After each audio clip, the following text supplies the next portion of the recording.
كان النهار مشمس والبرد خفيف، وسامي مدير شركة كبيرة فكر يدير تجربة ما سبقش يتخيلها. عجبته بنت خدامة في الشركة سميتها ليلى، بسيطة ومؤدبة وما تعرف ولو على حقيقته. بغى يعرف وش غتحبه إلا كان راجل عادي ماشي المدير الغني اللي كيعرفوه الناس. قعد كي يتفكر مزيان، ومن بعد قرر يتنكر فعامل نظافة. جاب سروال قديم وتيشيرت باهت، وحط طاقية تغطي وجهه، وزور بطاقة الخدمة. شاف راسه في المرآة وتبسم، ألف خاطره ما غديش يعرفني حتى واحد، حتى هي ما غديش تشك فيا. دخل الشركة في الصباح ماسك مكنسة وسطل للماء. الناس كيدوزوا من حدا وما كيعطيوه حتى نظرة. أما ليلي فكانت مندمجة كتنظف المكاتب في الطابق الرابع. ملي شافها قريب قلبه دق بحال طبل، قال مع راسه: هذه هي لي سكنت في قلبي بلا ما تحس.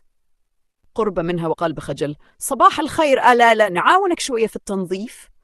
شافت فيه باستغراب وضحكات وقالت: ها تعاوني؟ ياك ما كاين غيرك في الدنيا، سير خدم خدمتك آسي العامل. تكتم وابتسم بوجه طيب، ولكن في داخله حس بالإهانة. ما كانش متوقع من هذا الجواب، ولكن شد فكرته. بقى يخدم معاها أيام كي يتحمل كلامها وسخريتها. كانت كتشوفه عامل بسيط، وكتحكي قدامه على حلمها بولد الغني اللي يخرجها من الفقر، وهو ساكت كي يسمع وقلبه كيتحرك.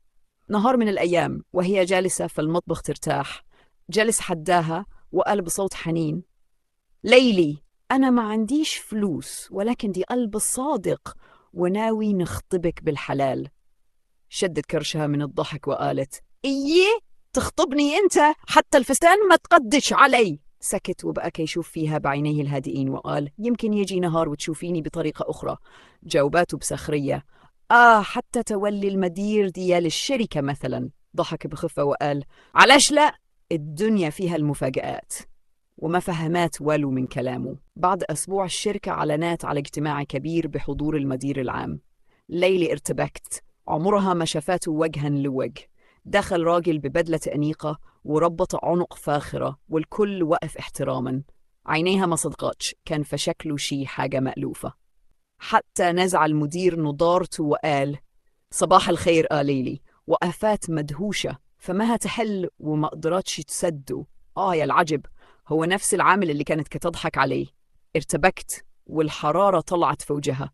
قال سامي قدام الجميع: كاين ناس كيشوفوا الجيوب وما كيشوفوش القلوب. كنت باغي نعرف من تكوني، وشكرا لأنك وريتيني الحقيقة. بقت ساكتة، وجهها أحمر، وما عرفت شنو تقول غير كتحاول تبكي بصمت.